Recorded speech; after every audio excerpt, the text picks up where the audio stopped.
Husnabad Congress party కార్యాలయంలో మంత్రి పొన్నం ప్రభాకర్ సమావేశం నిర్వహించారు.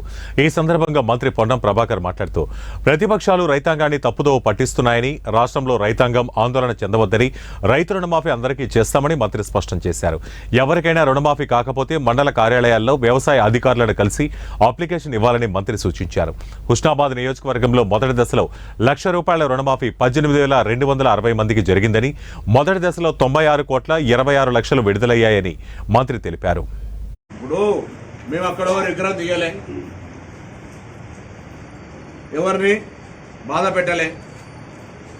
కేటీఆర్ బాధ కలిగి ఉంటే దిగమింగుకో, ప్రజలు ఓడగొట్టారు తప్పది.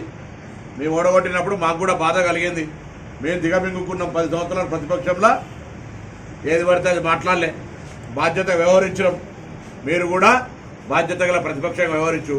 రాగానే కూలగొడతా అంటే ఇటువంటి మాటలు ఇంకా అహంకారం తగ్గలే అనేటువంటి దాని పార్లమెంట్లో 0 సీట్లు ఇచ్చారు. ఇంకా తగ్గకపోతే ఎవరు ఏం చేయాలి? మహిళల పట్ల మాట్లాడుతున్న అసహన మాటలు చూస్తూ ఉన్నాం. విగ్రహాలు కూలగొడతా అని మాట్లాడుతున్నాం. రాజీవ్ గాంధీ విగ్రహాన్ని టచ్ చేసే ధైర్యం ఉంటుందా ఎవరికన్నా?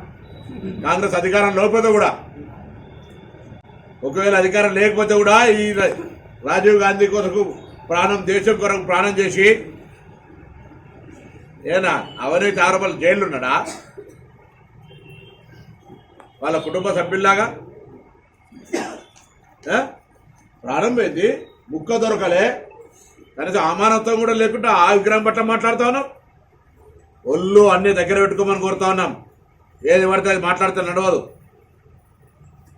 అది రాజీవ్ గాంధీ విగ్రహం, మా నాయకుడి విగ్రహం. ఈ దేశంను 21వ శతాబ్దంలోకి తీసుకుపోవడానికి 18 సంవత్సరాలకే యువతకు ఓటు హక్కు ఇచ్చిన నాయకుడు. ఈరోజు మనం వాడుతున్నటువంటి సెల్ ఫోన్, కంప్యూటర్తో సహా దేశంలో అత్యున్నతమైనటువంటి ఒక సాంకేతిక విప్లవాన్ని తీసుకొచ్చినటువంటి నాయకుడు. ఇలా అమెరికాలో ఉద్యోగం చేయగలిగినామంటే రాజీవ్ గాంధీ గారు ఇచ్చినటువంటి ఒక దేన్, ఆయన ఇచ్చినటువంటి భిక్ష దయచేసి మర్చిపోతారని కోరుతా ఉన్నాం. వాస్తవంగా ఇలా చేయాల్సి ఉండే మా నాయకురాలకు సోనియా గాంధీ గారి రావడంలో కొంచెం అస్వస్థత, తన వయసు దృష్ట్యా త్వరలోనే అట్టహాసంగా